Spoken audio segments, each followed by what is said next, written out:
ಓಂ ಸಾಯಿರಾಮ್. ನನ್ನ ಮುದ್ದಿನ ಮಗುವೆ, ನಿನಗೆ ಯಾರೂ ಇಲ್ಲ. ನಿನ್ನನ್ನು ಅರ್ಥ ಮಾಡಿಕೊಳ್ಳಲು ಯಾರಿಗೂ ಸಾಧ್ಯವಿಲ್ಲವೆಂದು ನಿನಗೆ ಅನಿಸಿದರೆ ಅದರಲ್ಲಿರುವ ಸತ್ಯವೇನು ಗೊತ್ತೇ? ನೀನು ಅನನ್ಯ. ನೀನು ಮಾಡುವ ಒಳ್ಳೆಯ ಕಾರ್ಯಗಳನ್ನು ಎಲ್ಲರೂ ಅರ್ಥ ಮಾಡಿಕೊಳ್ಳುವ ಅಗತ್ಯವಿಲ್ಲ.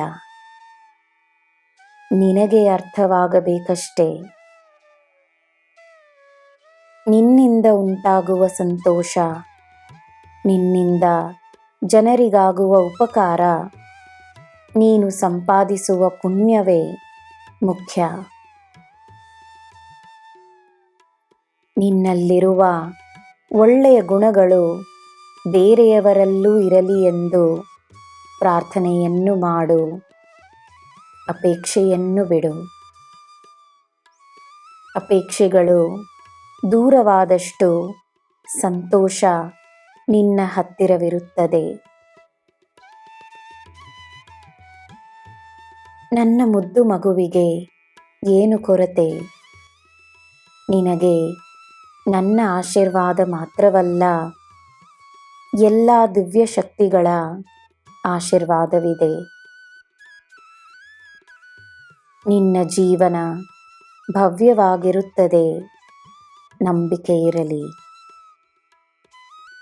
ನೀಡಿದಷ್ಟು ಪಡೆಯುವೆ. ಒಳ್ಳೆಯದನ್ನು ನೋಡಿ ಪ್ರಶಂಸಿಸಲು ಹಿಂಜರಿಯಬೇಡ.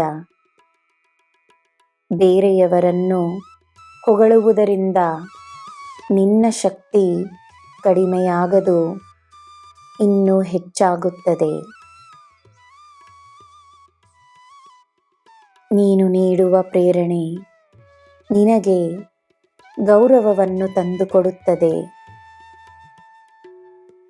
ನೀನು ಮಾಡುವ ಕಾರ್ಯಗಳ ಲೆಕ್ಕ ನನ್ನ ಹತ್ತಿರವಿರುವಾಗ ಬೇರೆಯವರು ನಿನ್ನನ್ನು ಹೊಗಳಿದರೇನು, ಹೊಗಳದಿದ್ದರೇನು?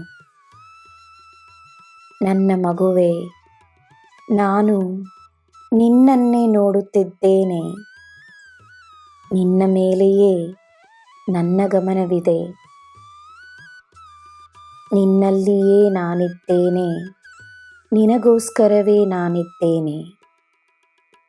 ನಿನಗೆ ಎಲ್ಲ ಶುಭವೇ. ಜೈ ಸಾಯಿರಾಮ್.